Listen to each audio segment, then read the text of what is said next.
దేవునికి స్తోత్రం. ఈ దినాన్ని మీ మధ్యకి రావడానికి దేవుడు నాకు ఇచ్చిన అవకాశాన్ని బట్టి మీ అందరికి కూడా ప్రభువైన యేసుక్రీస్తు నామములో వందనాలు. ఈ దినాన్ని నేను మీతో కొన్ని విషయాలు పంచుకోవాలని ప్రభుపేట మనవి చేస్తున్నాను. మనకి యేసు ప్రభు వారు ఈ లోకానికి రావడానికి ముందు ప్రభువును కూర్చిన అనేకమైన ప్రవచనాలు బైబిల్ గ్రంథంలో ఉన్నాయి. యేసుప్రభు వారు పుడతారని, ఆయన ఈ లోకానికి వస్తారని, పాపము నుండి ప్రజలు వారి పాపము నుండి యేసుక్రీస్తు వారు రక్షిస్తారనే సంగతి బైబిల్ గ్రంథంలో అనేకమైన సందర్భాల్లో అనేకమైన ప్రవచనాలు అనేక మంది ప్రవక్తల ద్వారా దేవుడు మాట్లాడుకుంటూ వచ్చారు. ఈ వస్తున్న క్రమంలో మాట్లాడుతున్న ఆ క్రమంలో జరుగుతున్న సందర్భం ఏంటంటే, ప్రజలందరూ కూడా మెస్సయ్య కోసం కనిపెడుతూ ఉండేవారు. ఆ దినాల్లో ఆ సమయమున యేసు ప్రభు వారు అంటే దేవుని యొక్క సంకల్పం, యేసు ప్రభు వారి పట్ల దేవుని సంకల్పం ఏంటంటే, ఏదైతే తను అనుకున్నాడో దేవుడు ఈ భూమి మీదకి యేసుక్రీస్తు వారిని పంపించాలని అనుకున్నారు దేవుడు. ఆ సంకల్పం వచ్చేటప్పటికి మరియమ్మ, మనకు తెలుసు యేసు ప్రభు తెలియని మరియమ్మ, వాళ్ళ దినాల్లో యేసు ప్రభు వారు మెస్సయ్య పుడతాడనే సంగతి ప్రజలు అనేక మంది గ్రహించి, మెస్సయ్య మరి నా కొడుకును పుడితే బాగుంటుంది, మెస్సయ్య మరి నా కొడుకును జన్మిస్తే బాగుంటుందని చెప్పేసి అనేక మంది స్త్రీలు కన్యకలుగా ఉన్న స్త్రీలు అనేక మంది మెస్సయ్య కోసం కనిపెడుతూ ఉండేవారు. క్రీస్తు కన్యక గర్భాన జన్మిస్తాడనే సంగతి ప్రజలు గ్రహించి అనేక మంది ఆ దినాల్లో మెస్సయ్య వస్తాడు వస్తాడు వస్తాడు వస్తాడు అనే సంగతి కనిపెడుతున్న ఆ దినాలు. అప్పటికి మనుషులకి భూమి మీద అనేకమైన శ్రమలు, బాధలు, ఇబ్బందులు పడుతుండేవారు. మరి ఎందుకంటే నిజ దేవుణ్ణి తెలుసుకోవాలని, యేసు ప్రభు వారిని చెద్దకు చేరాలనే సంగతి వారు కనిపెడుతూ ఉండే దినాలు. ఆ దినాల్లో మా అందరికీ తెలుసు, బాప్తిస్మిచ్చి యోహాను వచ్చి మీరు పాప క్షమాపణ నిమిత్తము మారుమనసు మీరు పొందండి, రాబోయే ఉగ్రత నుండి మీకు ఎవరు తప్పిస్తారు అనే సంగతి ప్రజలకి యోహాను గారు ఎన్నో విషయాలు బోధిస్తూ ప్రజల్లో అవగాహన తీసుకొస్తున్న దినాలు. అంటే దేవుడంటే సత్యాన్ని ఎరగని ప్రజలు, దేవుడి కోసం తెలియలేని ప్రజలు, అంటే దేవుడు ఎదికే ప్రజలు తక్కువ మంది ఉన్నప్పటికీ యోహాను గారు ఆ దినాల్లో ఉన్నారు.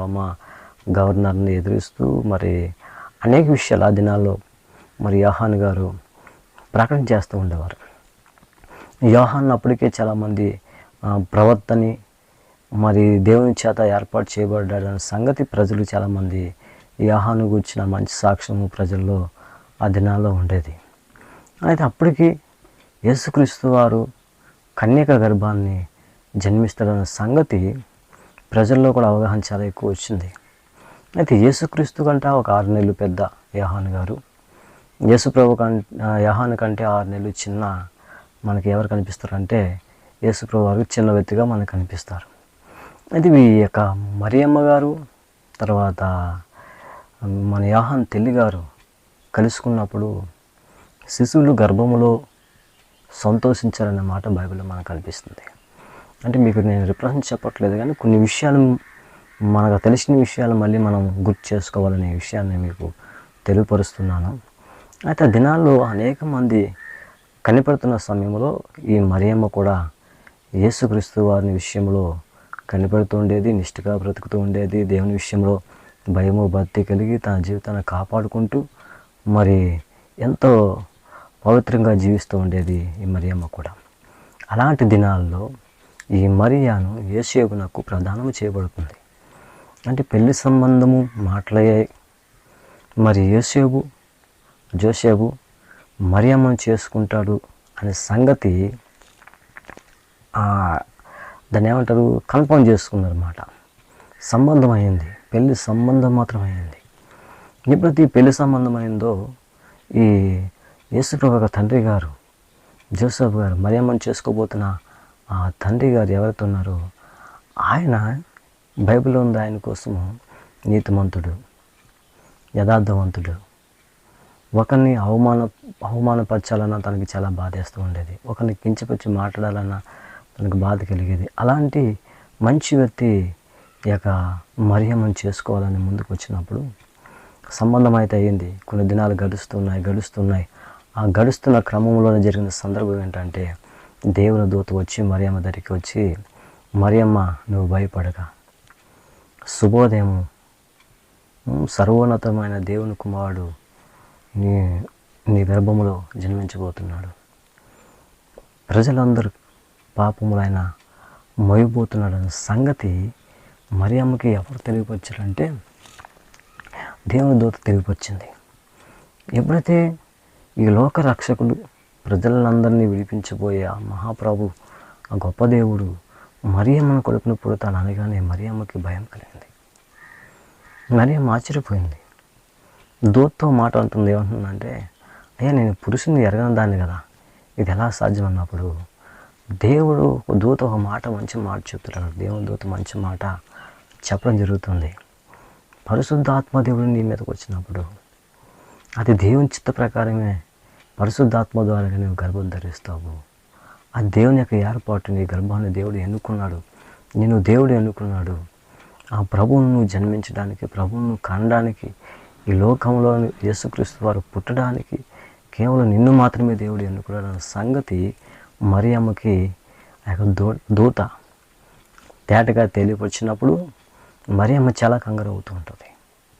సరే, మొత్తానికి ఆ సందర్భంలో మరియమ్మ యేసుక్రీస్తు వారిని జన్మించడానికి, ప్రభువారిని ఈ లోకంలో కనడానికి దూత ముందు ఒకే అవుతుంది. వీళ్ళిద్దరికి మధ్య చాలా మట్టుగా డిస్కషన్ జరుగుతుంది. అయితే ఇదంతా ఇలా జరుగుతున్న సమయంలో మరియమ్మకేమో ప్రదానం చేయబడ్డది. ఆ సమయంలో ఎప్పుడైతే మరియమ్మని చేసుకోబోతున్న ఈయన ఎవరైతే ఉన్నారో ఈయనకి మనసులో డౌట్లు వస్తూ ఉండేవి. అయ్యో, నేను మరియమ్మతో ప్రధానం మాత్రమే నాకు చేయబడ్డది, కానీ ఏంటి గర్భము వస్తుంది, గర్భం వచ్చింది, నెలలు నిండిపోతున్నాయి, ఏంటి తప్పుగా అర్థం చేసుకోవడం అనేది. ఏ పురుషుడైనా సరే ఒక అమ్మాయిని చేసుకోవాలనుకున్నప్పుడు ఆ అమ్మాయి పట్ల మంచిగానే ఆలోచిస్తాడు. చేసుకున్న సందర్భం ఎప్పుడైతే ఈ పెళ్లి సంబంధం కుదిరిందో ఆ సమయంలో మరియమ్మని చేసుకోవాలనే సంగతి జోసెఫ్ గారు తెలియగానే ఎప్పుడైతే నెలలు నిండుతున్నాయో ఎన్ని ఇంటికి వెళ్ళిపోయి ఆలోచిస్తూ ఉంటాడు, నేను అవమానపరచను మరి అని. అయిపోయింది ఏదో అయిపోయింది, రహస్యంగా నేను విడిచిపెట్టేస్తాను. రహస్యంగా అంటే అర్థం ఏంటి, వెళ్ళి మాట్లాడి ఆమెతో రహస్యంగా నేను చెప్పేసి విడిచిపెట్టేస్తాను, లేదా కుటుంబ సభ్యులు నేను చెప్పి రహస్యంగా విడిచిపెడతాను సంగతి మనసులో ఆలోచన చేస్తున్న సందర్భంలో దేవుని యొక్క దూత మళ్ళీ జోసెఫ్కు ప్రత్యక్షమవుతుంది. జోసెఫ్, మరియమ్మ విషయంలోనూ తొందరపడొద్దు, ఆమెను విడిచిపెట్టొద్దు, ఆమె పరిశుద్ధాత్మ వలన గర్భం ధరిస్తుంది. వింటున్నారా? ఇదంతా కూడా ఏదో సడన్గా అయింది కాదు, సడన్గా జరిగిపోయింది కాదు, సడన్గా యేసుప్రభు వారి భూలోకానికి ఏదో వచ్చింది కాదు. అదంతా కూడా ఆది కాండం నుంచి మనకు కనిపిస్తుంది. ఆది కాండం నుంచి కూడా మనకి బైబిల్లో ప్రతి పుస్తకంలో మనకు కనిపించేది ఏంటంటే దేవుని కూర్చున్న, క్రీస్తుని కూర్చున్న అనేకమైన ప్రవచనాలు మనకు ఉన్నాయి. చాలామంది సేవకులు, భక్తులు, పెద్దవారు మాట్లాడుతూ ఉంటారు ఏంటంటే అనేకమైన గ్రంథాల్లో ఉన్నాయన్న సంగతి తెలియపరుస్తూ ఉంటారు మనకి. మన బైబిల్లోనే కాకుండా ఇంకా అనేకమైన గ్రంథాల్లో మన ప్రభువుని కూర్చిన సందర్భాలు అక్కడక్కడ కనిపిస్తున్నాయి. మరి ఆ గ్రంథంలో కూడా చెప్పబడ్డది, ఈ గ్రంథంలో కూడా చెప్పబడ్డది. ప్రభువుని కోసం క్రీస్తుని కూర్చిన కన్య మరియమ్మ, కన్య గర్భాన దేవుడు జన్మిస్తాడు, కన్య కడుపున ప్రభు వారు పుడతారు, రక్షకుడు పుడతారు, లోక రక్షకుడు అనే సంగతి మనకి చాలామంది సేవకులు, మన భక్తులు ఎవరైతే ఉన్నారో ఆత్మీయులు, వాళ్ళందరూ చాలామంది మనకి బయలుపరుస్తూ ఉంటారు. తెలుసుకోవడం తప్పు లేదు, బయలుపరచడం అనేది తప్పు లేదు. అయితే ఇక్కడ ఏంటంటే ఎప్పుడైతే ఈ విషయం తెలిసిందో, గ్రహించారో, వెంటనే జోసెఫ్ గారు ఆ కళ ఎప్పుడైతే దేవుని దూత వచ్చి స్వప్నంలో మాట్లాడుతూ ఉందో దాన్ని దర్శనం అంటాం. స్వప్నం అనగా దాన్ని దర్శనం అంటాం. ఆ దర్శనంలో చూస్తున్న సందర్భాన్ని జోసెఫ్ గారు వెంటనే గుర్తించి దాన్ని గ్రహించి తన మనసును మార్చుకొని వెంటనే బైబిల్లో ఆ మాట కూడా ఉంది, ఆమెని మరియమ్మను కను వరకు కూడా ఆమెను ఎరగలేదనే మాట బైబిల్లో ఉంది. యేసు పుట్టిన తర్వాత, ప్రభువారు పుట్టిన తర్వాత ఇంకా అనేక మంది సహోదరులు వాళ్ళకి కలిగారు. మరియమ్మ కొడుకున పుట్టడం జరిగింది. కానీ ఇక్కడ సందర్భం ఏంటంటే మనకు మెయిన్ వ్యక్తి ఎవరంటే యేసుక్రీస్తు వారే. క్రీస్తుని కూర్చున్న ప్రవచనాలు బైబిల్లో అనేకమైనవి ఉన్నాయి. విన్నారా? ఆ ప్రవచనాలన్నీ కూడా నెరవేర్చబడడం కోసము ముందు చరిత్ర ఎంతో జరిగింది. యేసుప్రభు సడన్గా ఈ లోకానికి వచ్చేసి ప్రభువారి లోకంలో, ఈ లోక పరసంబంధమైన రాజ్యాన్ని లోకంలో ఆయన వెంటనే ప్రారంభించలేదు. ఆయన పుట్టడం కోసము కొన్ని వందల సంవత్సరాల నుంచి బైబిల్లో ప్రవచనాలు ఉన్నాయి. ఆయన పుడతాడని ఎంతోమంది ప్రవక్తలు ఆయన నిరీక్షణ కోసము, ఎంతోమంది ప్రజలు ఆయన వస్తాడు, మెస్సే వస్తాడనే సంగతి వారు గ్రహించి మెస్సే కోసం ఎదురు చూస్తూ చనిపోయిన వాళ్ళు చాలామంది ఉన్నారు. మరియమ్మ యేసుప్రభువుని కన్న తర్వాత దేవాలయానికి వెళ్ళినప్పుడు ఆ దేవాలయంలో ఉన్న ఆ యొక్క ప్రవక్త అంటాడనమాట, నాదా సత్యస్వరూపుడు నాదా, నీ మాట చొప్పున నన్ను పోషిస్తున్నావు. ఇప్పుడు నేను సంపూర్ణంగా నేను చూశాను ఆయన, నిన్ను కూర్చున్న ప్రవచనాలు ఉన్నాయి, నువ్వు జన్మించావు, నా జన్మ ధన్యం అయిపోయిందనే సంగతి యేసుప్రభువుని ఎత్తుకున్న ఆ యొక్క సేవకుడు చెబుతున్నమాట. మంచి మాట విన్నారా? అంటే క్రీస్తుని కూర్చుని తెలుసుకోవడానికి, మనం యేసుప్రభువాన్ని మన సొంత రక్షకులు అంగీకరించడానికి, ప్రభువాన్ని మనం స్వీకరించడానికి ఎటువంటి డౌట్లు ఉండకూడదు. డౌట్ ఉందా? బైబిల్ దగ్గర కూర్చో, ప్రార్థన చేయి, మోకరించు. నువ్వు ఎవరి దగ్గరికి వెళ్ళవసరం లేదు. ఏమో నీకు ఎవరైనా కరెక్ట్గా చెప్తారో చెప్పరా, ఏమో రాంగు నీ వేరు నీ వెళ్తావేమో. కాబట్టి నువ్వు మోకరించి ప్రార్థన చేసుకుని బైబిల్ చదివితే పరిశుద్ధాత్మ దేవుడు, దేవాది దేవుడు నీకు బయలుపరుస్తాడు. అందుకే దేవుడు నమ్ముకున్న మన జీవితంలో ఒకటి ఖచ్చితంగా రూట్గా మనం నమ్మవలసింది ఏంటంటే, ప్రభువు ఈ లోకంలో పుట్టారు. యేసు ప్రభు వారు తన రక్తాన్ని 33 సంవత్సరాలు బ్రతికి 3.5 సంవత్సరాలు బలమైన సేవ చేసి మన కోసం తన రక్తాన్ని కలవరగిరిలో చిందించారనే సంగతి నువ్వు గ్రహించి నమ్మి బాప్తిసం పొందినప్పుడు, మారు మనసులోకి వెళ్ళినప్పుడు, తండ్రి కుమార పరిశుద్ధాత్మ నామంలో నువ్వు బాప్తిసం పొందినప్పుడు, ఆ బాప్తిసం పొందిన దినం మొదలుకొని నీ మరణం వరకు కూడా నువ్వు నమ్మకంగా జీవించాలి. ప్రభువులో యథార్థంగా నువ్వు జీవించాలి, నమ్మకంతో నువ్వు జీవించాలి. సాధ్యమే. బైబిల్లో మాట ఉంది, నీతిమంతుడు పడిపోయినను 7 మార్లు లెగిస్తాడనే సంగతి.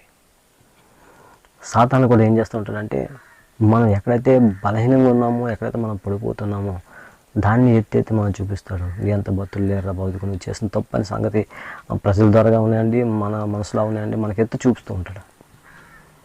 దాన్ని సరిదిద్దుకొని మన జీవితాన్ని మనం కట్టుకొని ముందుకు వెళ్ళినప్పుడు, ప్రభు బిడ్డగా మనం జీవించినప్పుడు, ఈ లోక యాత్రలో మన జీవితకాలం అంతా కూడా, నీ జీవితకాలం అంతా కూడా నువ్వు ప్రభు కోసం బ్రతుకున్నప్పుడు, ప్రభులో నువ్వు జీవించినప్పుడు నువ్వు దేవుని కార్యాలు చూస్తావు.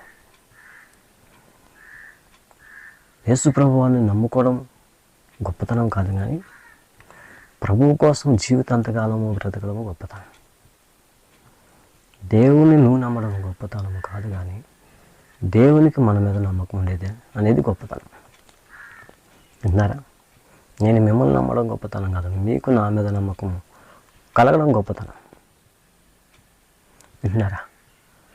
ప్రభువు సంతానం కూడా అంతే. ఆత్మీయ జీవితం అనేది ఒక్కరోజు జీవితం కాదు, 2 రోజుల జీవితం కాదు, వారం బతి కాదు, లేదా సంవత్సరాల బతి కాదు. ఇది జీవితాంతకాలం మనం కూడా ప్రభు బిడ్డగా మనం బ్రతకాలి. అది క్రైస్తవ నిజ దేవుని యొక్క బిడ్డ, క్రీస్తు యొక్క బిడ్డ జీవితం అన్నమాట. నమ్మి మనం బాప్తిసం పొందుకున్నామంటే మన జీవితకాలం అంతా కూడా, చనిపోయినంత వరకు కూడా మనం దేవుని బిడ్డగానే మనం జీవించాలి, ప్రభు బిడ్డగానే మనం బ్రతకాలి. అలా బ్రతికినప్పుడే క్రీస్తు ఈ లోకానికి వచ్చి చనిపోయిన దానికి అర్థం ఉంటుంది. ప్రభువు మన కోసం త్యాగమైన దానికి అర్థం ఉంటుంది. ఈ రోజుల్లో అనేక మంది క్రైస్తవులు, అనేక మంది దేవుని బిడ్డలు మనకు కనిపిస్తూ ఉంటారు. మనం వారిని చూసినప్పుడు కొంతమంది వ్యక్తులను మనం చూసినప్పుడు మనకి ప్రభువులో దిగజారి స్థితి తల వస్తూ ఉంటుంది. అందుకే ప్రభు ఏమన్నాడంటే, అపొస్తలుల పౌలు మంచివాడు అంటాడు, నేను క్రీస్తుని పోలు నడుచుకున్న ప్రకారం మీరు నన్ను పోలు నడుచుకోండి. ఆ ప్రజలకి, వారి యొక్క సంఘానికి, తనతో పాటు ఉన్న అరజులున్న భక్తులకి, తన యొక్క సంఘానికి. విన్నారా? ఎందుకు ఆ మాట చెప్తున్నాడంటే, మీరు క్రీస్తులో మీరు జీవించలేరు కనుక, క్రీస్తు అంత యథార్థంగా మీరు బ్రతకలేరు కనుక, కనీసం నాలాగైనా సరే మీరు బ్రతకండి. నేను క్రీస్తుని పోలు నడుస్తున్నాను, నన్ను పోలు మీరు నడుచుకుంటే క్రీస్తు ఉన్న స్వరూపం నాలోకి వచ్చింది, నాలో ఉన్న స్వరూపం మీలోకి వస్తుంది. అంటే ప్రభులా మారే అవకాశాలు ఉన్నాయన్న సంగతి పౌలు గారు సంఘానికి తెలియపరుస్తారు. మనం నేర్చుకోవాల్సింది, యేసుప్రభు వారి లోకంలో పుట్టారు, ఖచ్చితంగా పుట్టారు. పుట్టలేదన్న సంగతి, అబద్ధం అనే దానికి ఖచ్చితంగా ఈ లోకంలో మనం చోటు ఇవ్వకూడదు. ఎందుకు చోటు ఇవ్వకూడదు అంటే, యేసుప్రభు పుట్టగానే, యేసుప్రభు పుట్టడానికి సంగతి రాజుకు తెలియగానే రామాలో ఉన్న 2 సంవత్సరాల పిల్లలందరినీ కూడా వధించాడంట, చంపేశాడు అంతే. ఎందుకు చంపాడు, ఎందుకు వధించాడంటే రాజ్యాన్ని కాపాడుకోడు. యేసుప్రభు వారు వచ్చింది ఈ లోకంలో సంబంధమైన రాజ్యాలు స్థాపించడాలే కానీ ఈ లోక సంబంధంగా ఏ యేసుప్రభు సమకూర్చుకోవడానికి రాలేదు. అది దేవాది దేవుడు, ఆయన నోటితోనే సృష్టిని సృజించాడు. తన స్వరూపంలో నిన్ను నన్ను కూడా తయారు చేసుకున్న దేవునికి ఏది కొలువు ఉంది ఈ లోకంలో? సమస్తం ఆయనదే కదా. ఆ సమస్తము ఆయన ఉన్న దేవునికి మరి ఆదిమానవుడైన మన అవ్వగారు, ఆదమ్మ దేవుని ఆజ్ఞాతిక్రమం చేసినప్పుడు వారు దేవునికి దూరం అయ్యారు. క్రీస్తు ద్వారా మళ్ళీ మనం, యేసుప్రభు ద్వారా మళ్ళీ మనం దేవుని దగ్గర అవుతున్నాం.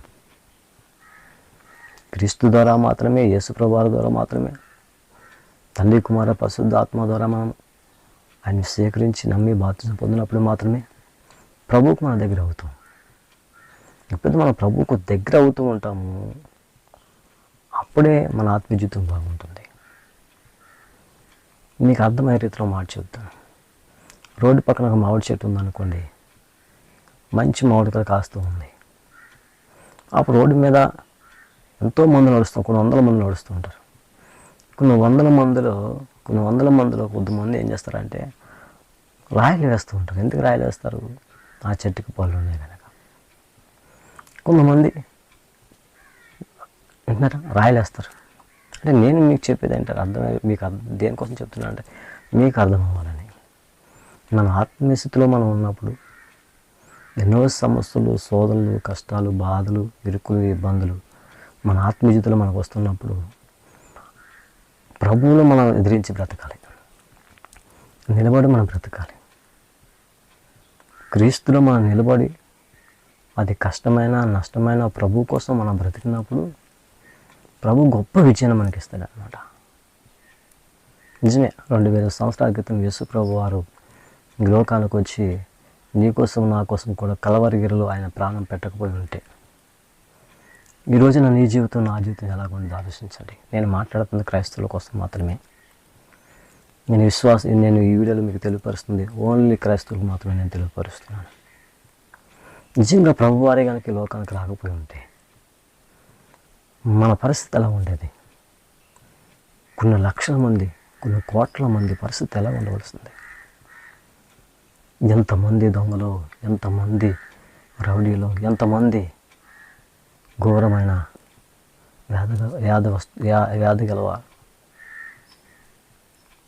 మరి వారందరికంటే మనం గొప్పవాళ్ళం చెప్పండి. నిజంగా ప్రభువుని నమ్ముకోకపోయి ఉంటే నీ పరిస్థితి, నా పరిస్థితి ఏంటి? నిజంగా ప్రభువుని నమ్ముకున్నాను కనుక, సత్యాన్ని తెలుసుకున్నాం కనుక, మనసుని మార్చుకున్నాం కనుకనే, ఈ దినాన్ని ప్రభువులో మనం ఉన్నాం కనుకనే ఈ లోకంలో భూమితో కాస్త మనం మంచి వరకు బ్రతకడానికి ప్రభు మార్గంలో ఉన్నాం కాబట్టి మంచి వరకు బ్రతుకుతున్నాం మనం. నిజంగా ప్రభువే కనుక లేకపోయి ఉంటే మన పరిస్థితి ఏంటి ఆలోచించాలి. మన పరిస్థితి కాదు, మన ముందున్న కొన్ని లక్షల మంది, కోట్ల మంది పరిస్థితి ఏంటి? ప్రభువు రావడం వల్ల దేశానికి, ప్రపంచానికి మేలు జరిగింది. ప్రపంచ దేశాలలో ఉన్న ప్రజలు అనేక మంది, కొన్ని లక్షల మంది ప్రభువుని నమ్ముకున్నారు. ఉండొచ్చు, చెడ్డవారు ఖచ్చితంగా ఉండొచ్చు, నేను కాదని.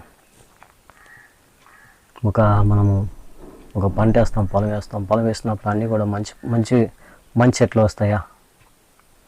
ధాన్యం వేసాం అనుకోండి, మొత్తం ధాన్యం యొక్క దుబ్బులే మనకి వస్తాయా?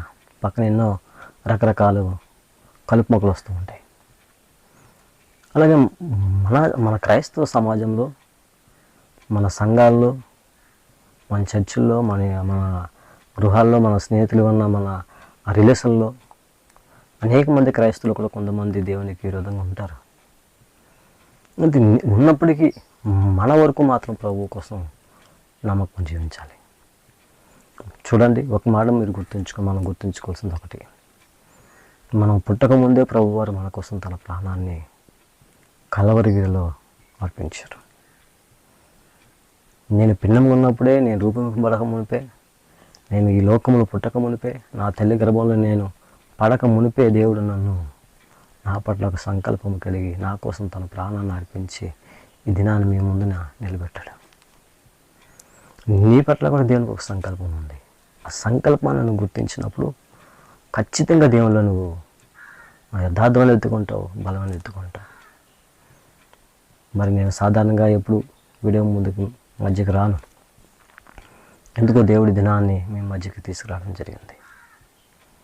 నా 18 సంవత్సరాల సేవా జీవితంలో నేటికి 18 సంవత్సరాలు అవుతుంది నేను సేవకు వచ్చి. నా 18 సంవత్సరాల సేవా జీవితంలో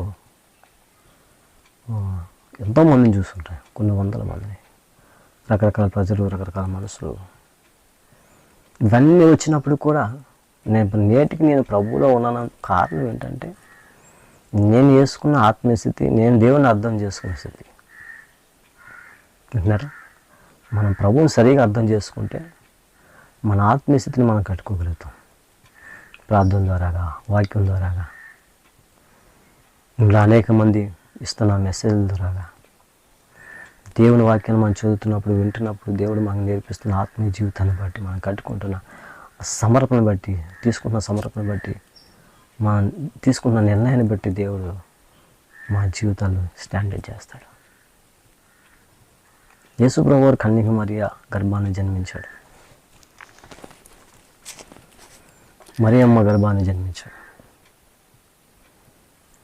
మరియమ్మ కొడుకుని చాలామంది అడుగుతుంటారు, మరియమ్మ కొడుకుని ఎందుకు పుట్టాలంటే యేసు ప్రభువారు రావచ్చు కదా. యేసు ప్రభువారికి, దేవునికి, దేవాది దేవునికి ఒక సంకల్పం అనేది ఉంది ఖచ్చితంగా. ఆ సంకల్పము తెలుసుకోవటం మన పని కాదు. మనం అర్థం చేసుకోవాల్సింది ఏంటంటే దేవుని సంకల్పము, దేవుని ఉద్దేశము మనం తెలుసుకుంటే మన పని కాదు. కానీ మన ఉద్దేశం ఏంటంటే నేను ఎలాగ ఉండాలి, నేను ఎలా బ్రతకాలి, నేను ప్రభు కోసం ఎలా జీవించాలి, ఇది తెలుసుకుంటే మన సంకల్పం. అన్నారండి, ఆదిలోనే దేవుడు తన ప్రణాళిక వేసుకున్నాడు. ఆ ప్రణాళిక దేవుడు నెరవేర్చడానికి కోసము ఎన్నో సంవత్సరాలు పడుతూ వస్తుంది. కాలాలు మారుతున్నాయి, రోజులు మారుతున్నాయి, దినాలు మారుతున్నాయి, సంవత్సరాలు గతిస్తున్నాయి. దేవుని సంకల్పం నెరవేరుస్తూ దేవుని యొక్క సంకల్పం నెరవేరుస్తూ వస్తుంది. ఈ నెరవేర్పులో క్రైస్తవులకి, సహోదరులకి, ఆత్మీయ బిడ్డలకి ఎన్నో సమస్యలు ఎదురవుతుంటాయి. అవి ఎదుర్కొంటూనే మనం ప్రభువులో స్థిరంగా ఉన్నప్పుడు, దేవుల్లో ఉన్నప్పుడు మనం దేవుని బిడ్డలకి లోకంలో బ్రతుకుతాము. రేపు పొద్దున మనం చనిపోయిన తర్వాత పరలోకంలో ఎత్తపడతాం. బైబిల్ ఒక మాట ఉంది కదా, నమ్మి బాప్తిసం పొందిన రక్షింపబడిన, నమ్మని వానికి శిక్ష విధింపబడను. అంటే యేసు ప్రభువు దేవుడు అనే సంగతి మనం తెలుసుకొని కూడా బాప్తిసం తీసుకోకపోతే, బాప్తిసం తీసుకొని దేవుని వాక్య ప్రకారం మనం బ్రతకపోతే ఎక్కడికి వెళ్ళిపోతాం? మన వాక్యం చెప్తుంది, నరకానికి వెళ్ళిపోతాం. అది వాస్తవం.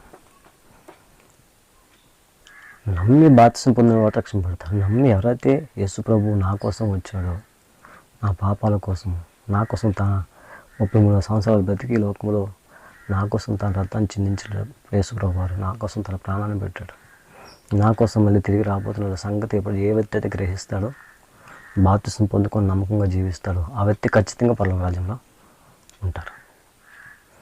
ఏ వ్యక్తి అయితే నమ్మడో, ఏ వ్యక్తి అయితే ప్రభువులో ఉంటారో ఆ వ్యక్తి ఖచ్చితంగా నరకానికి వెళ్ళిపోతాడు. ఇంకా అదంతే వాస్తవం. అది నువ్వు నమ్ము నమ్మకపో, నేను నమ్ము నమ్మకపో పోనీయండి, మీరు స్వీకరించకపోనండి, పక్కన పెట్టండి. వాక్యం ఖచ్చితంగా చెప్తున్న మాట, సూట్గా చెప్తున్న మాట. బైబిల్ ఎక్కడైనా సూట్గా మాట్లాడుతుంది. నమ్మితే స్వర్గానికి వెళ్తావు, నమ్మకపోతే నరకానికి వెళ్ళిపోతావు. చాలామంది సహోదరులు అడుగుతుంటారు, యేసులో నమ్మకపోతే నరకానికి వెళ్ళిపోతాడు అంటే ఖచ్చితంగా వెళ్ళిపోతారు, డౌట్ లేదు. సృష్టికర్త అనే దేవుణ్ణి, ప్రభు అయిన యేసుక్రీస్తు అని నమ్మకపోతే ఖచ్చితంగా నరకానికి వెళ్ళిపోతారు.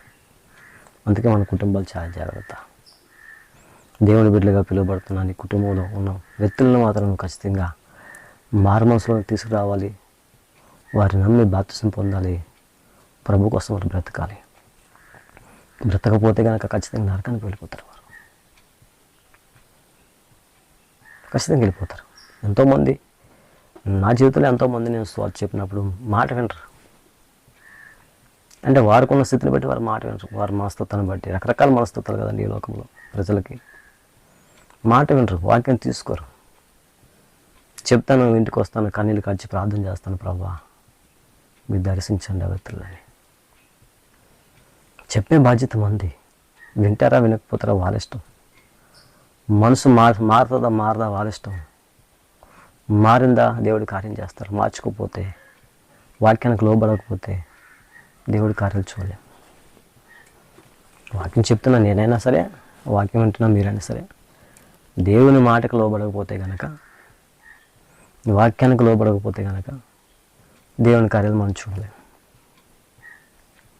దేవుని కార్యాలు చూడాలంటే మనం వాక్యానికి లోబడాలి.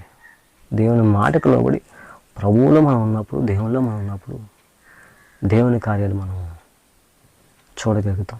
ఒక మాట ఉంది బైబిల్లో, మీకు గుర్తు చేస్తాను. ఒక మాట ఉంది కదా, చాలా మాటలు ఉన్నాయి బైబిల్ అంతా కూడా మంచి మాటలే, కానీ ఒక్క మాట నేను గుర్తు చేస్తాను. ప్రియుడా, నీ ఆత్మ వరదలుతున్న ప్రకారం నువ్వు వరదలుతూ సైక్యముగా ఉండమంటాడు. అన్ని విషయాల్లో సైక్యముగా ఉండమంటాడు. ప్రియుడా, నీ ఆత్మ వదులుతున్న ప్రకారం. ఫస్ట్ మనం వదలవలసింది ఆత్మలో.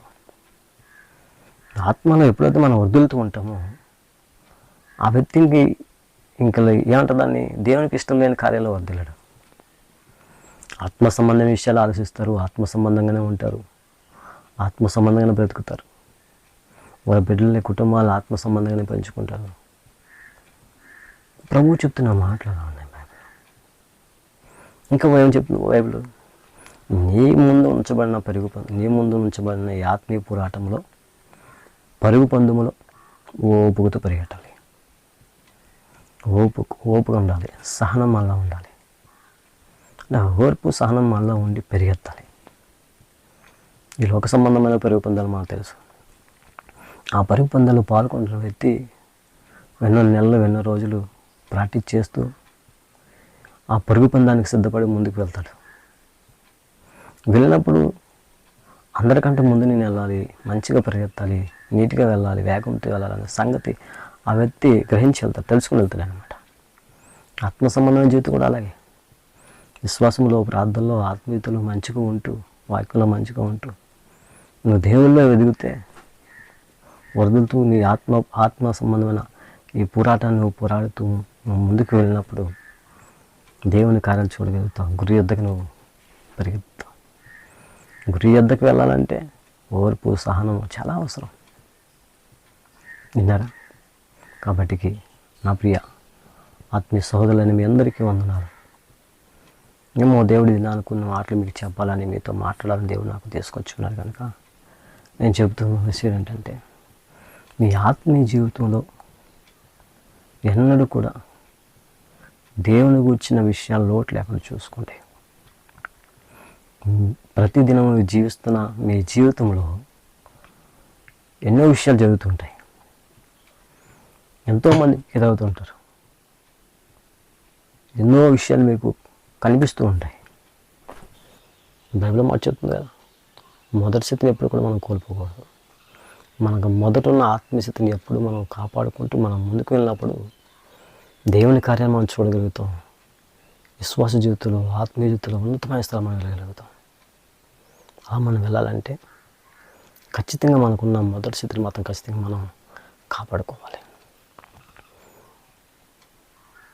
మనం మాట్లాడుకున్న మాటలు ఆత్మ సంబంధం, ఈ మాటల్లో అనేకమైన విషయాలు ఉన్నాయి. విన్నారా? యేసు ప్రభు లోకానికి వచ్చింది ఒకరిద్దరి కోసం రాలేదు, ప్రభు అందరి కోసం వచ్చారు.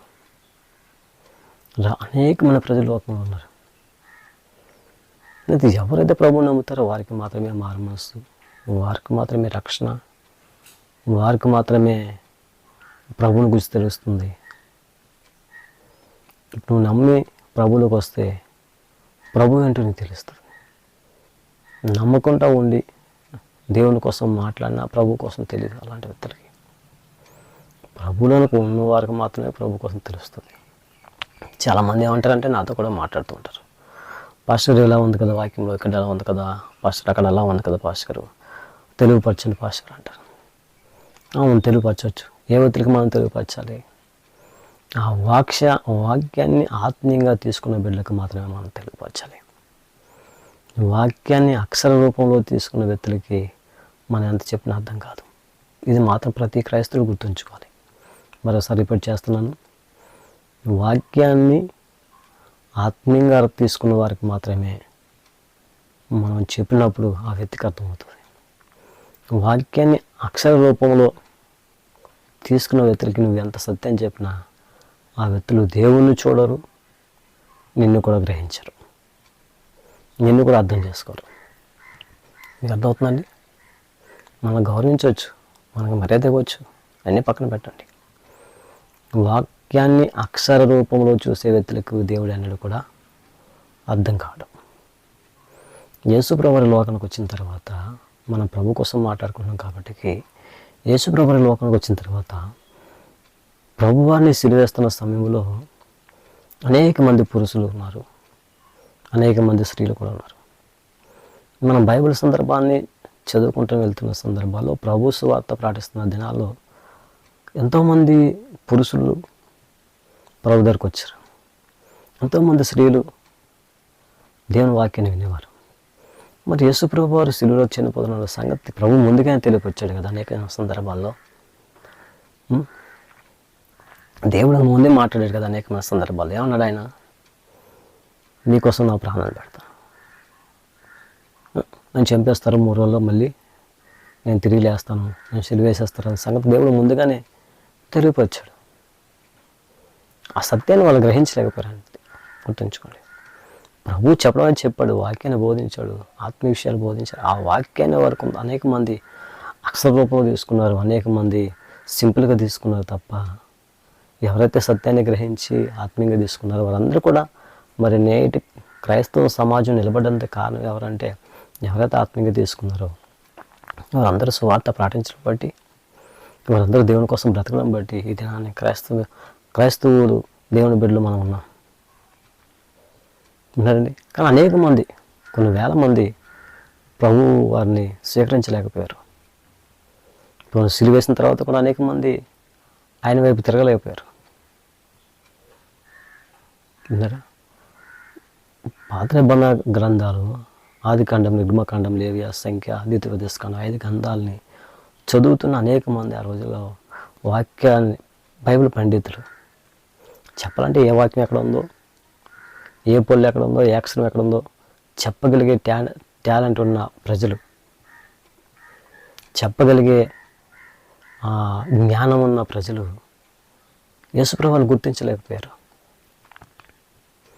ఎందుకు గుర్తించలేకపోయారంటే అక్షర రూపంలో చదువుకుంటూ వెళ్ళిపోతున్నారు తప్ప దాంట్లో ఉన్న మర్మం, ఆత్మ సంబంధమైన విషయాలు వాళ్ళు గ్రహించలేకపోతున్నారు. ఎప్పుడు ఆత్మ సంబంధం మీద వస్తుందంటే మనం పూర్తిగా దేవునికి సరెండర్ అయినప్పుడు, పరిపూర్ణంగా దేవునికి మనం లోబడినప్పుడే మనలో ఆత్మీయత అనేది పెరుగుతుంది. నువ్వు ఎప్పుడు నేను ఇలాగే ఉంటాను, నేను ఇంతే అనుకుంటే ఇంకంతే. అది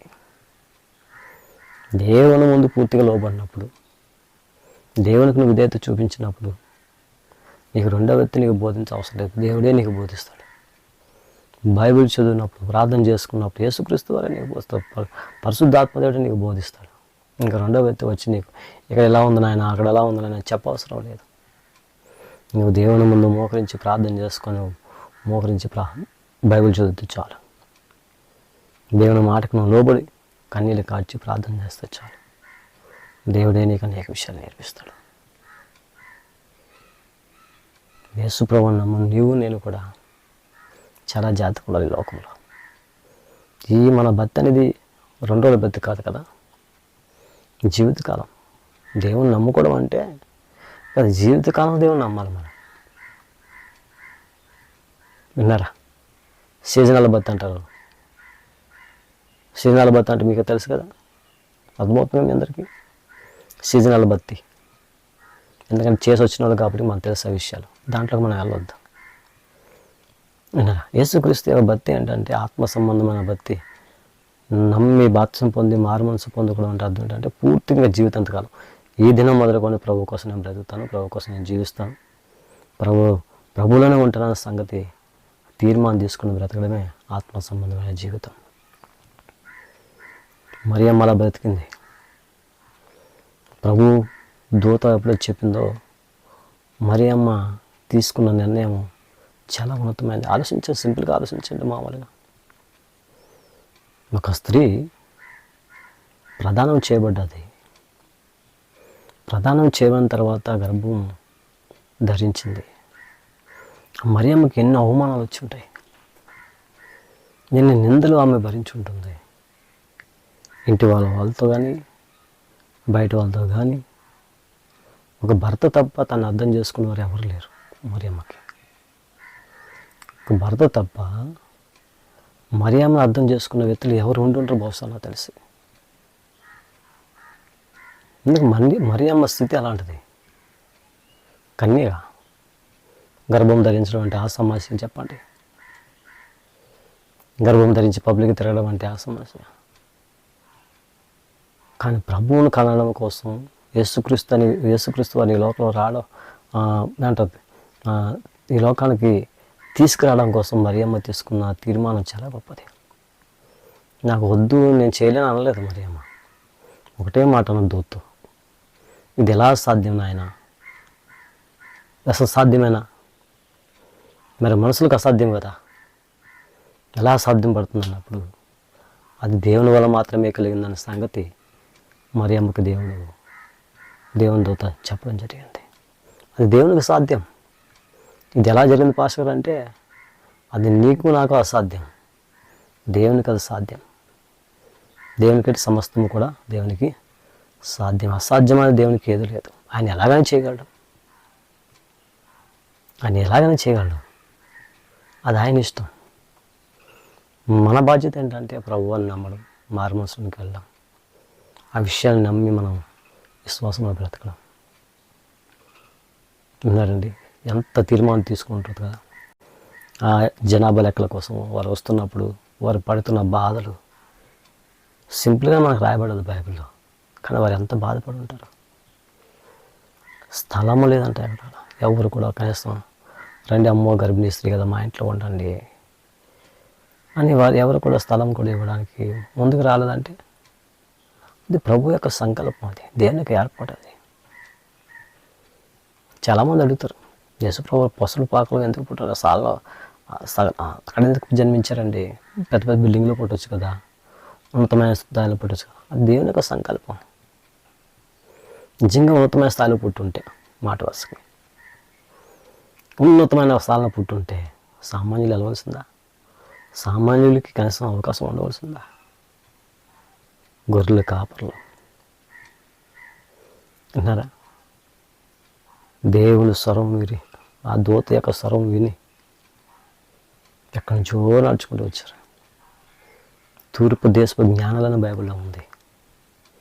జ్ఞానాలు యేసు దగ్గరికి వెళ్ళారు.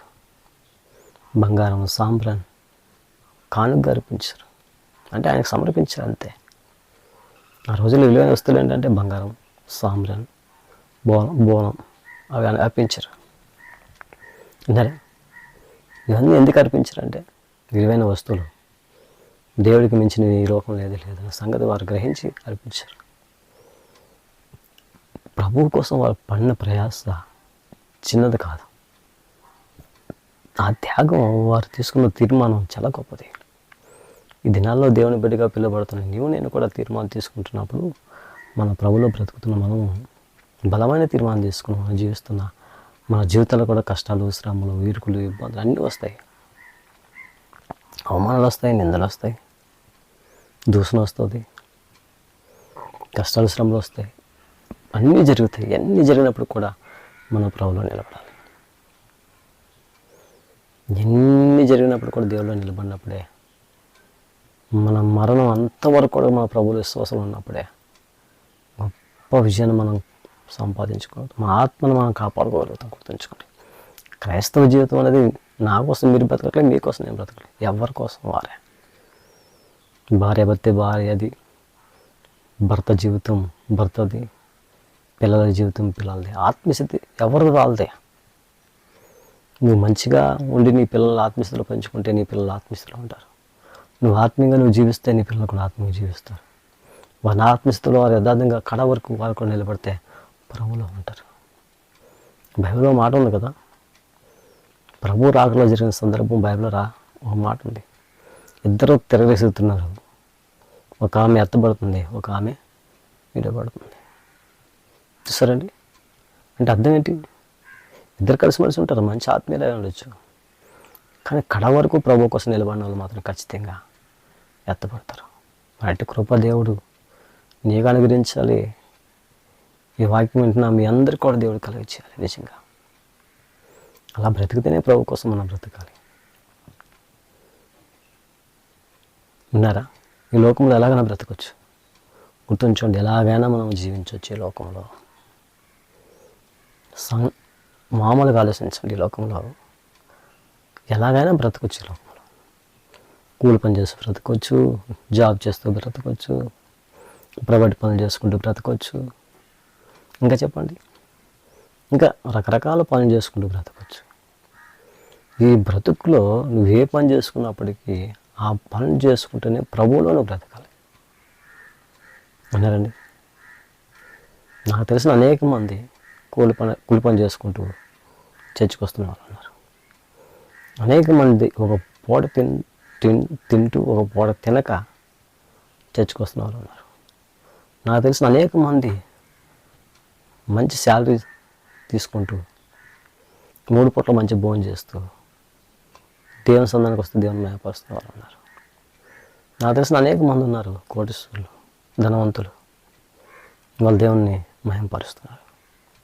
నాకు తెలిసిన అనేక మంది పేదవారు కూడా ఉన్నారు.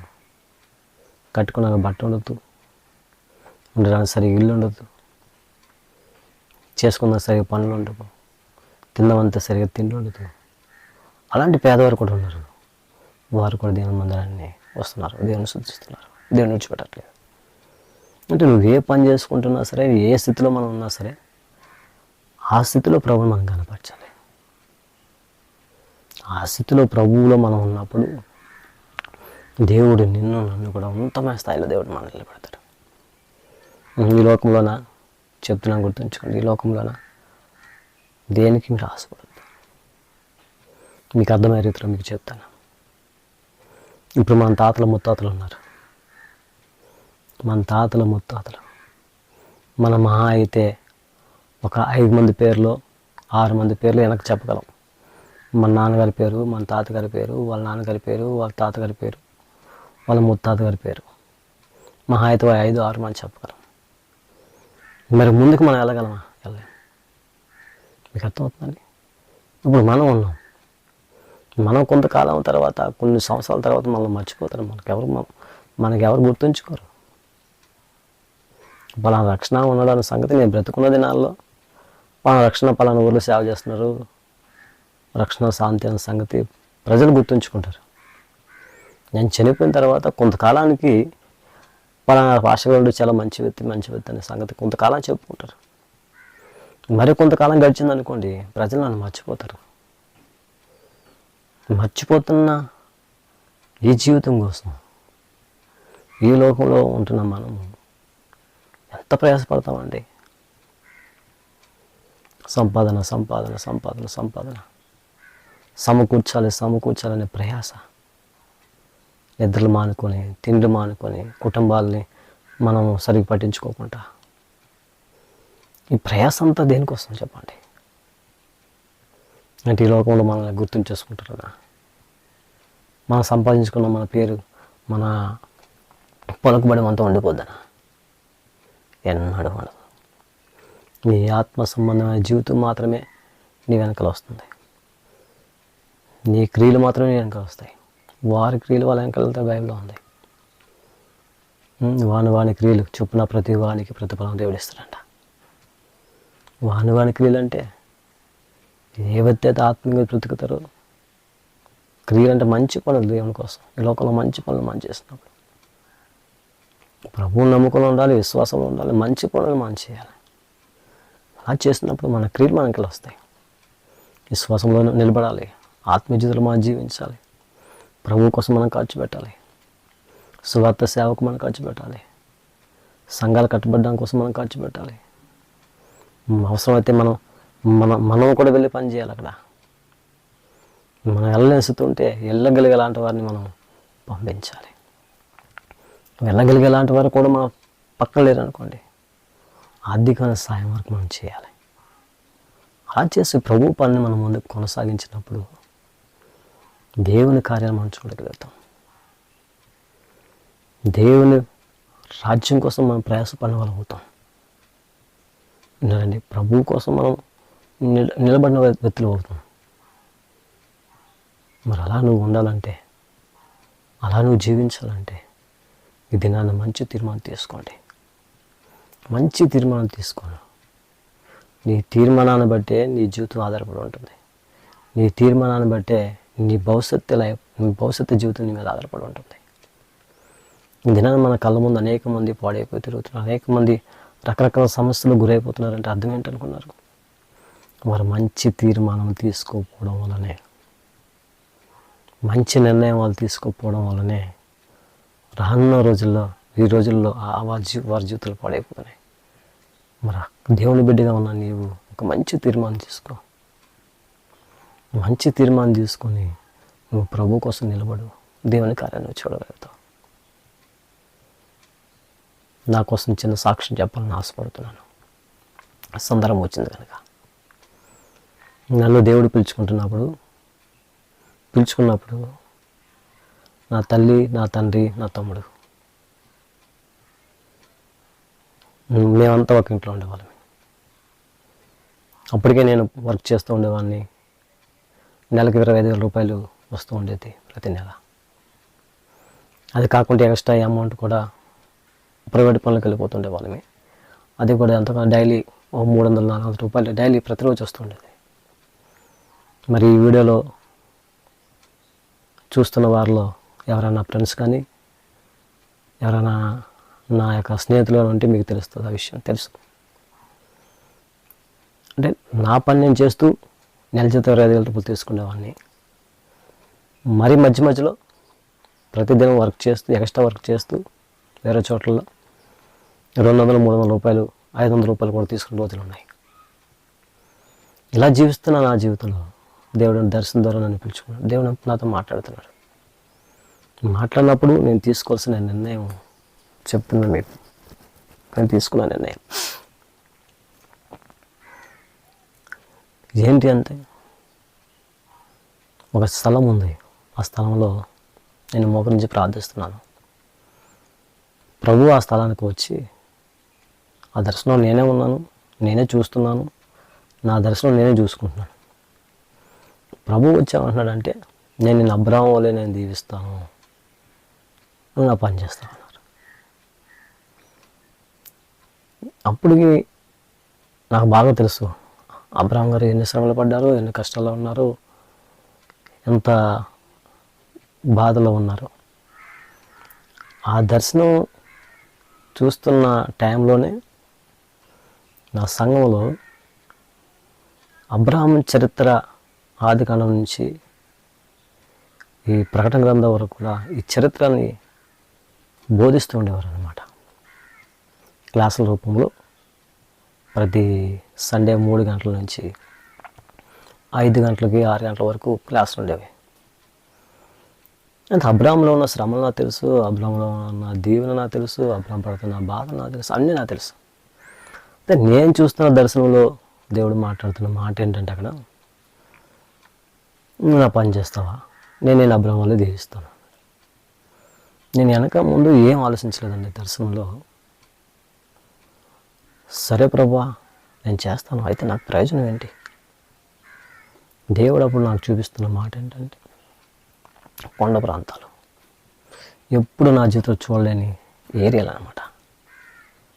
నేను పుట్టిన కాంచి ఎప్పుడు చూడలేని ప్రాంతాలు, కొండ ప్రాంతాలు దేవుడు నాకు చూపించి, ఇదిగో ఈ చెట్లు పచ్చగా ఉన్న చెట్లు, ఈ చెట్లు పచ్చగా ఉన్న ఈ చెట్లకి నువ్వు నీళ్ళు పోయాలి.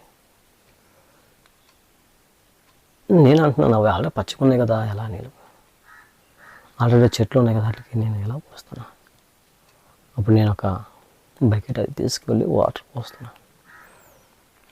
అయితే నేను పోసినప్పుడు, ప్రభు నేను చేస్తాను, నీ పని చేస్తాను, మాడిచ్చేస్తాను దేవునికి, నీ పని చేస్తాను, వెళ్ళి పోస్తాను నాయన, వ్యవసాయం చేస్తాను, నీ పొలంలో నేను పని చేస్తాను చెప్పి దేవునికి మాట ఇచ్చాను. మాట ఇచ్చిన ఆ దర్శనం నా జీవితంలో 18 సార్లు చూస్తాను నేను. అది అనుభవించిన నాకు తప్ప రెండో వ్యక్తికి తెలియదు. ఈరోజు మీ ముందున్నానంటే కారణం ఆ దర్శనం. ఎందుకంటే నన్ను ఎరిగిన వారికి తెలుస్తుంది నేను ఎలాంటి వాడిను. నన్ను ఎరిగిన వారు, నాతో ఉన్నవారు, నా చిన్నప్పుడు స్నేహితులు అవనండి, నాతో ఉన్నవారు అందరికీ తెలుసు నేను ఏ స్థితిలో ఉన్నానో, ఏ స్థితిలో నుండి నేను సేవకు వచ్చాను, ఎలా పరిచయకు వచ్చినంది. దేవుని మాట విని కట్టుబాట్లతో వింటున్నారా, సండే సాక్ష్యం చెప్పి నా దర్శనాన్ని అనేక మందికి తెలియపరిచినప్పుడు ఎంతోమంది ఆ దర్శనాన్ని నమ్మలేదు, నన్ను స్వీకరించలేదు. ఎంతోమంది నవ్వారు. ఎంతోమంది ఇంటి సేవ చేస్తాడా అని నన్ను ఏలం చేసిన వాళ్ళు ఎంతోమంది నా కళ్ళ ముందే ఉన్నారు. నేను పాట పాడితే నవ్వేవారు ఉన్నారు, నేను మాట్లాడితే నవ్వునవారు ఎంతోమంది ఉన్నారు, నేను మైక్ పెట్టుకుంటే ఎంతోమంది నా కళ్ళ ముందే నవ్వారు, నా ముందే నవ్వేవారు. అలాంటి స్థితిలో దేవుడు నన్ను పిలుచుకున్నాడు. పిలిచినప్పుడు నాకు చూపించిన ప్రాంతం ఎక్కడ ఉందో నాకు తెలియదు, ఎలా ప్రయాణం వెళ్ళాలో తెలియదు, ఎలా మార్గం ఏంటో నాకు తెలియదు. కానీ ఒక్కటి మాత్రం నిజం, దేవుడు నన్ను క్షేమ పిలుచుకున్నాడు. దేవుడు నన్ను రమ్మన్నాడు అంతే. ఆ ఒక్కటి మాత్రం కన్ఫర్మ్ చేసుకున్నాను. వెంటనే నా గారికి తెలియపరిచాను. ఒక్కటే అన్నది మా అమ్మగారు. అందుకే మా అమ్మ నాన్నగారు నాకు చాలా ప్రాణం. ఒకటే, దేవుడు నేను పిలుచుకున్నాడా పెద్దడా, బయలుదేరిపో, మేము వచ్చింది నీకోసం. వింటారా, నా తల్లి తండ్రి వచ్చింది నా కోసమే. మేము వచ్చింది ఎంత దూరము, నువ్వు ఉన్నావనే. కానీ ఇప్పుడు దేవుడు నిన్ను పిలుచుకుంటున్నాడు. సరే, దేవుడు నీకు ఏది చెప్తే ఆ పని చేయి, అంతకంటే సంతోషం ఇంకా ఉంది. విన్నారా, నా తల్లి మాట్లాడిన మొదట మాట. నా తల్లి లాంటి వారు, నా మమ్మీ లాంటి వారు, నా తండ్రి లాంటి వారు ఎవరికి ఉండకపోవచ్చేమో నాకు తెలియదు, కానీ చాలా గొప్పవారు. వారి విషయం నేను తలుచుకుంటేనే నా కళ్ళ నీరు వస్తుంటాయి. ఒకే ఒక మాట చెప్పింది, ఏం చెప్పలేదు. నువ్వు ఎలా వెళ్తావో, ఏం చేస్తావా, నువ్వు ఎలా చేస్తావో, ఎలా ఉంటావు, ఏం అడగలేదు నా తల్లి. నా తండ్రి దేవుడు పిలుస్తున్నాడా, మేలు ప్రార్థన చేసుకుని బయలుదేరి కట్టుబాట్లతో. దేశం కాక దేశం, ఊరి కాని ఊరు, ప్రాంతం కాని ప్రాంతం, ఎరగని ప్రజలు నా దర్శనానికి నేను చేరుకోవడానికి ఇంచుమించు నాకు పెట్టింది 3 సంవత్సరాలు. 3 సంవత్సరాలు పెట్టింది నా దర్శనాన్ని నేను చేరుకోవడానికి. నా దర్శనాన్ని నేను చూడడానికి, నా దర్శనం ఉన్న ప్రాంతాలను నేను చూడడానికి 3 సంవత్సరాలు పట్టింది. ఈ 3 సంవత్సరాల్లో నా ప్రయాణంలో ఎన్ని కష్టాలు, ఎన్ని శ్రమలు, దేవుని చిత్తం అయితే మీతో పంచుకుంటాను రానున్న రోజుల్లో. ఆ 3 సంవత్సరాల్లో నేను పడిన ప్రయాస, బాధ, నేను చేసిన జర్నీ నా జీవితంలో ఎన్నడూ మర్చిపోను. ఆ 3 సంవత్సరాలు మర్చిపోను. తర్వాత నా దర్శన ప్రాంతానికి వచ్చిన తర్వాత, దేవుడు నాకు చూపించిన ఏరియాలకు వచ్చిన తర్వాత నేను చేసిన సేవ కానివ్వండి, అనుభవం అండి, నేను ఏది మర్చిపోయినట్టు కూడా నిజం చెబుతున్నా. ఆ తీర్మానం ఉన్నాను కాబట్టి ఈ దినాన్ని దేవుల్లో నిలబడగలిగాను. ఎన్నోసార్లు ఒంటరిగా దేవుని ముందు ఏడ్చిన రోజులు, ఎన్నో సందర్భాల్లో దేవునితో ముఖాముఖిగా మాట్లాడిన రోజులు, ఉపవాసాలు ఉంటూ ప్రార్థన చేస్తూ, ఒంటరిగా కొండల మీదకి వెళ్తూ ప్రార్థన చేస్తూ, ఒంటరిగా అడుగు ప్రాంతాలకు వెళ్తూ ప్రార్థన చేస్తూ, ఒంటరిగా మనుషులు లేని ఏరియాలకు వెళ్ళి ప్రార్థన చేస్తూ, అడవుల్లోకి వెళ్ళి ప్రార్థన చేస్తూ నా జీవితంలో గడిపిన దినాలు ఉన్నాయి. అలాగ ఉన్నాను కనుక, అలా గడిపాను కనుకనే ఈ దినాన్న పరిచయలు, బలమైన పరిచయలు చేయగలుగుతున్నాను. ఉన్నతమైన సేవ చేయగలుగుతున్నాను. దీనమైన స్థితిలో ఉన్న సేవ కూడా నేను చేయగలుగుతున్నాను. ఇదంతా చెప్తున్నాను అంటే దేవుణ్ణి అర్థం చేసుకున్న రీతిని బట్టి, ప్రభువును అర్థం చేసుకున్న స్థితిని బట్టే నీ జీవితం ఆధారపడి ఉంటుంది. నువ్వు తీసుకున్న నిర్ణయం బట్టే నీ జీవితం ఆధారపడి ఉంటుంది. నిజంగా ఆ రోజున కనుక నేను తీసుకున్న నిర్ణయం ఆత్మ సంబంధంగా కాకపోయి ఉంటే ఈ దినాన్ని నేను లోకంలో ఏదో మూల ఉండేవాడిని. నేను తీసుకున్న నిర్ణయం ఆత్మ సంబంధంగా ఉండి దేవుడి చిత్తంలో ఉన్నాను కాబట్టి ఈ దినాన ప్రభువులో ఉన్నాను. కొన్ని వేల మందికి సువార్త అందిస్తున్నాను. కొన్ని వందల మందికి నేను బాప్తిస్మలు ఇవ్వడం జరిగింది నా జీవితంలో. కొన్ని వందల మందికి బాప్తిస్మలు ఇవ్వడం జరిగింది నా జీవితంలో. కొన్ని వేల మందికి సువార్త చెప్పడం జరిగింది. కొన్ని వందల గ్రామాల్లో సువార్త చేయడం జరిగింది నా ఈ 18 సంవత్సరాల నా సేవా జీవితంలో. అంటారండి, కొన్ని వందల మంది, కొన్ని వందల కుటుంబాలు, కొన్ని వేల కుటుంబాలకి, కొన్ని వందల గ్రామాల్లో దేవుని సువార్తను అందించడం జరిగింది. నువ్వు ఏ నిర్ణయం అయితే తీసుకుంటావో దాని మీదే రానున్న రోజుల్లో నీ భవిష్యత్తు ఆధారపడి ఉంటుంది. నేను ఆ దినాన్ని నిర్ణయం తీసుకున్నాను కాబట్టికే ప్రభువును విడిచిపెట్టలేదు. ఎంతో నా జీవితంలో నేను పడిన బాధలు చెప్తున్నా. ఎంతోమంది నా మీదకి చేతబడులు చేస్తారు, ఎంతోమంది చెడుపులు చేస్తారు. నా మీదకి, నా కుటుంబం మీదకి, నా పిల్లల మీదకి, విన్నారా, రకరకాల ప్రయోజనాలు, రకరకాల ప్రయత్నాలు చేసినప్పటికీ నేను ప్రభువులో ఉన్నాను. వింటున్నారా? నేను దేవుల్లో బ్రతుకు ఉన్నానంటే కేవలం దేవుని కృప.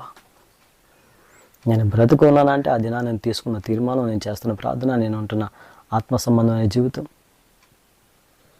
నేను వెదుగుతున్న విధానం బట్టి. నేను అవునండి, నా భార్య అవునండి, నా పిల్లలు అవునండి. మనం ఏదైతే నిర్ణయం తీసుకుంటామో, ఏదైతే మనము ప్రభువులో మనం తీసుకున్న మంచి నిర్ణయం బట్టి దేవుడు మన జీవితంలో కార్యాలు చేస్తాడు. ఎన్నో గొప్ప కార్యాలు మేము చూస్తాం. ఎన్నో గొప్ప కార్యాలు దేవుని చిత్తం అయితే రానున్న రోజుల్లో మరి మీ అందరితో నా సాక్ష్యాన్ని పంచుకోవాలని ఆశపడుతున్నాను. అదే ఎవరినో మార్చాలని కాదు.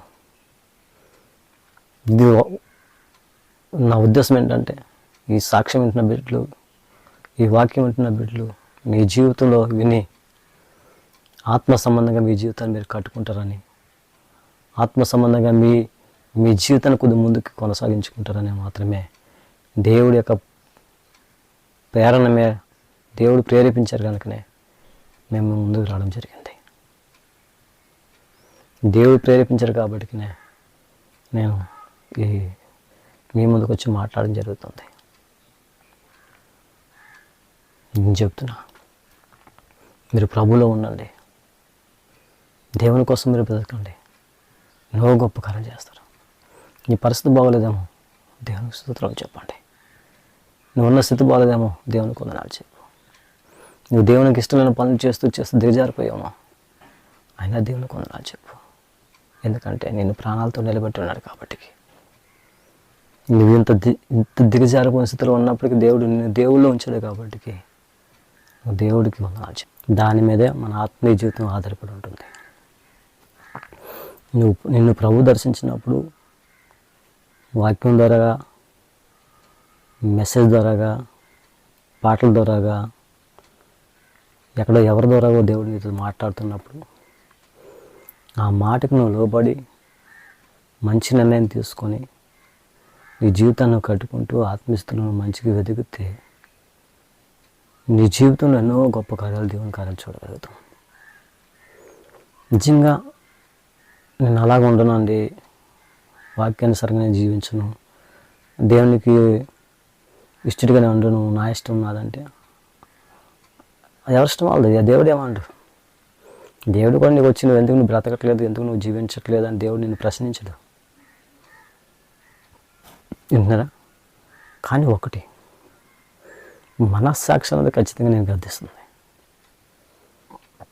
మనస్సాక్షి అనేది ఖచ్చితంగా నీలో ప్రేరణ కలిగజేస్తూ ఉంటుంది.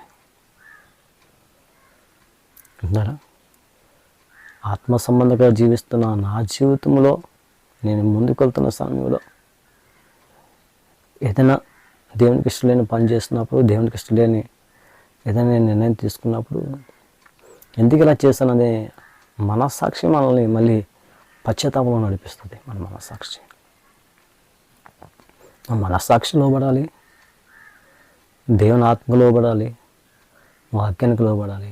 మంచి నిర్ణయం తీసుకుని మనం ముందుకు వెళ్ళినప్పుడు దేవుని కార్యాలు చూడగలుగుతాం. ప్రాముఖ్యంగా రేపనే రోజున యేసుప్రభు వచ్చినప్పుడు ఆయన ఏ క్షణమైనా రావచ్చు. ఆయన వచ్చినప్పుడు ఆయన రాకట్లో మనం ఎత్తబడతాం. ఆయన వచ్చినప్పుడు ఆ రాగట్లో ఎత్తబడి ప్రభువులో మనం ఉండగలుగుతాం. ప్రభువులో మనం ఉండాలన్నా, పరలోక రాజ్యంలో మంచి చేర్చబడాలన్నా ఖచ్చితంగా మన జీవితాన్ని, మన ఆత్మ సంబంధమైన జీవితాన్ని మనం కాపాడుకోవాలి. ఖచ్చితంగా మనం ప్రభువులో మనం ఉన్నప్పుడు దేవుడే మనం నడిపిస్తాడు. మీ అందరికీ ఒక మాట గుర్తు సందర్భం వచ్చింది కనుక. చూడండి, యోబు కోసం మనం మాట్లాడతాం. యోబు అందరికీ తెలిసిందే, ఇంచుమించు క్రైస్తవ సమాజానికి ఎవరికి తెలియలేదు అని లేదు యోబు పరిస్థితి. యోబు యొక్క స్టోరీ సండే స్కూల్ పిల్లలు మొదలుకొని యవనస్తులు మొదలుకొని పెద్దవారు, వృద్ధులు అందరికీ యోబు కుటుంబం కోసం, యోబు యొక్క ఆ జీవితం కోసం అందరికీ తెలుసు. యోబును సాతానుగాడు నాశనం చేయాలనుకున్నప్పుడు దేవుడు ఒకటి అంటాడు. ఏమంటారు? నా భక్తుడని యోబు సంగతి నీకు తెలుసు అని. అంటే సాతాను ఎక్కడెక్కడ యాసాలు వేసి వచ్చాడు, ఏవో పనులు చేస్తాడు, కానీ దేవుని బిడ్డ మీద ప్రతాపం చూపించలేకపోయాడు. అప్పుడు దేవుడు మాట్లాడుతున్న మాట ఏంటంటే, యోబు సంగతి నీకు తెలుసు. సాతానుగాడు ఎలా నింద మోపుడండి యోబు మీద? అతన్ని ఊరకనే నిన్ను ఆరాధించట్లేదు, ఆయనకు నువ్వు ఇచ్చిన ఆస్తిని బట్టి, పిల్లలను బట్టి, ఆయనకు నువ్వు ఇచ్చిన మర్యాదను బట్టే నేను ఆరాధిస్తున్నాడు తప్ప నిజంగా యోబు నేను ఆరాధించట్లేదనే సంగతి యోబు మీద నింద వేస్తూ దేవుని ముందు మాట్లాడడం జరిగింది. అంటే దేవుడు యథార్థవంతుడు. చూడండి, ఉదయరాశి జరిగిన దేవుడు. యోబు ఈ సాతాను నిందలు మోపున్నప్పుడు దేవుడు మాట అంటాడు, వెళ్ళి పరీక్షించుకో, అతని ప్రాణాన్ని మాత్రం ముట్టొద్దు. ఇంకా తన కలిగినంత నాశనం చేస్తాడు, అన్నీ పోతాయి. బూడిదలో కూర్చొని ఒళ్ళు గోక్కుంటూ ఎంతో బాధపడుతున్న సమయంలో తన భార్య వచ్చి ఒకటి అంటుంది, నువ్వు ఇంకా దేవుడు అంటావేంటి, దేవుని దూషించి మరణము కమ్ము అనే మాట అంటుంది. చూడండి, యోబు అంత యథార్థవంతుడు. తన భార్య తెలుసు, తన భార్య కూడా విడిచిపెడుతుంది అప్పటికి. అంతే, ఆ మాట అన్నంత అర్థం ఏంటి? ఇంకా ఇంత జరిగినప్పటికీ పిల్లలు పోయారు, ఆస్తులు పోయాయి, మా ఇద్దరికి ఇలా స్థితి జరిగింది, అయినప్పటికీ నువ్వు ఇప్పటికీ దేవుడు అంటావేంటయ్యా, దేవుని దూషించి మరణం కమ్ము అన్నదంటే అర్థం ఏంటి? ఈమె ఎప్పుడో దేవుని వదిలేస్తుంది. ఆత్మస్థితిలో దేజారిపోయింది. మనకు అర్థం అవ్వాలంటే ఆత్మస్థితిలో దేజారిపోయింది. అలాంటి స్థితిలో ఉన్న యోబు భార్య అని యోబు ఒక మంచి మాట అంటాడు, నువ్వు మూర్ఖురాలు మాట్లాడుతున్నావు. గుర్తుంచుకోండి, మూర్ఖురాలువి అనలేదు, నువ్వు మూర్ఖురాలు మాట్లాడుతున్నావు. మన దేవుని వల్ల ఎన్నో మేలు పొందుకున్నాం, కీడు మనం అనుభవించట తగదా అంటాడు.